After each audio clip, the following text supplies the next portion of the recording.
Good day and greetings from the Great White North. My name is Prickly Poo and welcome to day 202 of A Year of Change. Today we're going to continue on with what we've been doing. The documentary for today is not going to be as serious, I guess, as last week's was. Last week's we just sort of showed one from the Fifth Estate, very sort of news-driven and a little dramatic in places, things like that. But we're going to make things a little bit lighter this week because we've sort of really been focusing on how terrible everything is and how it's just the end of the world with sugar and everything else. But not that the information is incorrect, but it is a little heavy at times. And especially with a lot of us where we're just sort of starting out trying to cut back on things like that, having a lot of just negativity thrown at you, saying it's horrible and everything that you're doing is going to make you die, can be a little overwhelming at times. So, the documentary from today is actually from the BBC. It's called The Secrets of Sugar. And it's pretty much going to touch on what we've been doing for the past couple of weeks. Just sort of showing people how to be a little more aware of how much sugar is in their food, how it gets in there, places that you don't really seem to think there would be sugar in it. I keep coming back to the term that Dr. Evans had put into his video, saying that sugar is just the best word probably to describe it is sneaky, where it just sort of gets into a little bit of everything that we're eating. So trying to cut back a little bit, it is going to be difficult because it's not just in candies and snacks and everything else. It's sort of through everything that we eat. Stuff that you normally wouldn't think of as being sugary or sweet or anything like that. Even health foods tend to be that way. They still have quite a bit of sugar in there. So they do touch on that. But the main thing with this is that they do follow 3 or 4 people that have fairly high sugar diets, or high sugar levels in their diet, I should say. And just shows them how they can cut back a little bit, practically speaking as well, not just simply saying, well, then you can't have any sugar, period. There is that practical aspect to it, which is something that we've always strived to do. Strived? What's the past tense of strive? Something that we still strive to do. We'll do present tense. I don't know what to do with that. My grammar's all off. Anyway, I'm going to get off topic there. It's something that we continue to strive to do, which now I've forgotten what it was. Yes, keep a practical aspect of things that we're doing. There we go. All right, back on track. I know where I am. So they just sort of follow them for a few weeks, have them cut back on the sugar, and a lot of it is the same stuff that we've been doing anyway, avoiding sugary drinks and watching just how much added sugar you're putting into stuff, being more aware of the products that you're having, cooking things at home instead of just having those ready-made microwave meals and things like that. So it does sort of track them for a few weeks and shows what they're doing. They do talk as well about, because it's one of those things that, not to try to be sinister, but we have to acknowledge the fact that there are, a lot of the sugar lobbies have really sort of fought to keep it sneaky, best way to put it. And they do touch on that as well. They do talk with someone that works for the food industry, and just saying, and this is where I sort of... It's one of those things where you have that disconnect, where you agree with one part of it, but then you go, yeah, but on the other hand...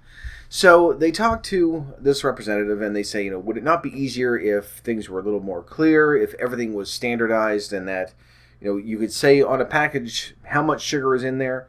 They even go so far as to say, shouldn't it not just be there are 10 tablespoons of sugar in this, so that people have an accurate representation of it. And on one hand, I kind of agree to look at it and say, yes, it would be easier if you were looking at something and saying, okay, well, it has this much sodium, this much fat, and then 8 teaspoons of sugar, or 2 teaspoons, or however much is in there. But, on the other hand, there is still that strong opinion of, this is our responsibility. The people that are looking to cut back on their sugar intake, they're going to make that step. We have. We've looked at it and said, okay, 4 grams is a teaspoon, so you can quickly do the math in your head. And the representative does say, everything is still there in grams. It's pretty much the same as everything else is either in grams or milligrams. So the information is there. it takes a quick bit of math. If it isn't just standardized at 100 grams worth of stuff, you can look at if it says 42 grams or something. You can quickly do the math in your head and say, okay, good enough. I'll multiply that by 2.5 and go from there. So part of me is thinking, yes, it would be easier to have it on there. But then the other part of me says, well, we don't have it for sodium. We don't have it for fat. We don't have it for carbohydrates. We don't have teaspoons worth of that. And sodium would be one of those things that could say a quarter of a teaspoon in there. The problem with that is that when you start focusing on one thing like that and saying, well, why don't you have it this way so that people can be more aware of it? If someone does have a concern regarding their sugar intake, they're going to learn to do it. And this is one of those things that, you're like, yes, it's kind of easier, but on the same token, it's our responsibility to do it. So you can sort of start that debate if you want. I'm not going to get into it here because I'm the only one here, and yeah, I said my piece. You can leave comments below if you like. But it's one of those things that you just sort of look at and think, yes, it would be easier, but why would you do it just with one item? And granted, the more that we look at this, the more that we see that sugar, out of the three bad things that we've looked at, the fat and the salt and the sugar is by far the worst of the three. I'm not going to go so far as to say it's the absolute worst thing in the world, because there isn't, or it isn't. But it's, out of the three that we've looked at so far, from all the information that we're gathering in, it's the most damaging to what we're trying to do. Aside from things like diabetes and, liver disease and stuff like that, just the sheer fact that it's a huge contributing factor to obesity. I think more than the sodium and everything else, like sodium does harm your blood pressure, and fats will, if you eat the wrong kinds, can lead to cholesterol issues and heart disease and everything else. But so can sugar, because sugar gets converted into fat, and then just the sheer amount that we're eating, all that stuff. So, but again, it's one of those things that this is our responsibility. And a lot of us have cut back a tremendous amount, eating less cookies and cakes and candies and everything else, and just sort of cutting back on the junk food. Which reminds me, I took a look at my sugar levels so far this week, and it's only Friday. It's very early Friday. I still have 2 days to go, and I'm at 468 grams. So I can't have any more sugar for 2 days. I completely screwed this up. So I have not followed my own advice. I'm trying to cut back on how much sugar I'm taking in, and just sort of completely went off the rails. I didn't overeat sugar. My average is around 77 grams a day. So that would be by 4. Oh, that's quite a bit, isn't it? Yeah. But I'm trying to think of where I've gotten that from. Oh, you know what that is? That is from probably pasta sauce. I've had pasta 2 or 3 times this week. It's not great, but it's been very busy, and I have not had time to eat during the day, so I've had calories at night, and I've had pasta here, and I thought, I will finish that off. Still haven't gone over. It's not an excuse or anything, but still haven't gone over. But now that I think about it, yeah, that's probably taking me over my sugars, because we're trying to cut back to where we need to be.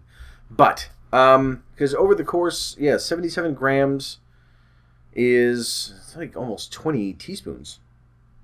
That's quite a bit per day, not just in total, not 77 grams in total. That's quite a bit.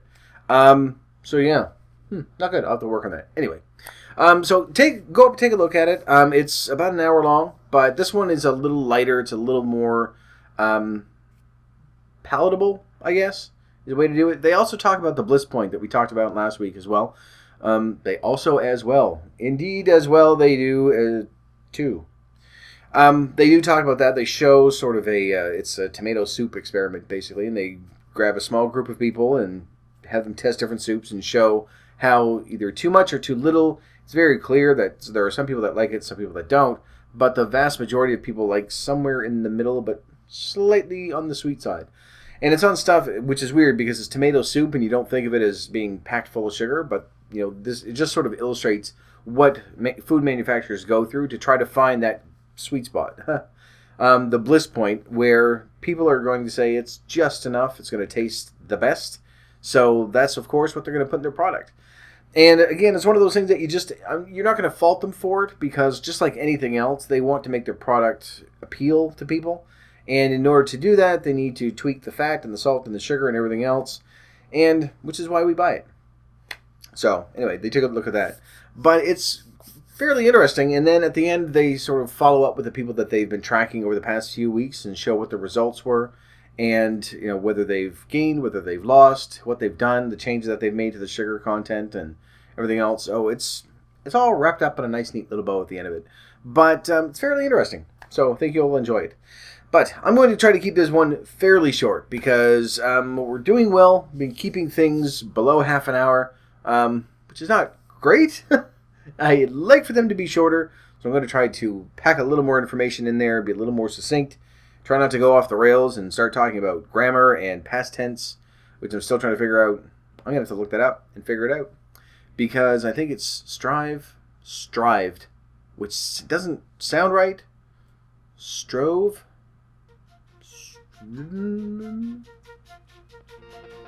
Anyway, I'm going to end this here. And because otherwise I'm just going to sit here for the next 2 or 3 minutes trying to figure out what the past tense of strive is. So we'll just keep with present tense and we should be good. But there was something else I was going to say, and I don't remember what it was. I won't remember until after I stop recording. Anyway, we'll leave this here. So, thank you very much for watching. If you liked it, please poke the like button for me. In the meantime, keep yourself warm and fuzzy, and I will see you in the next video. Bye-bye.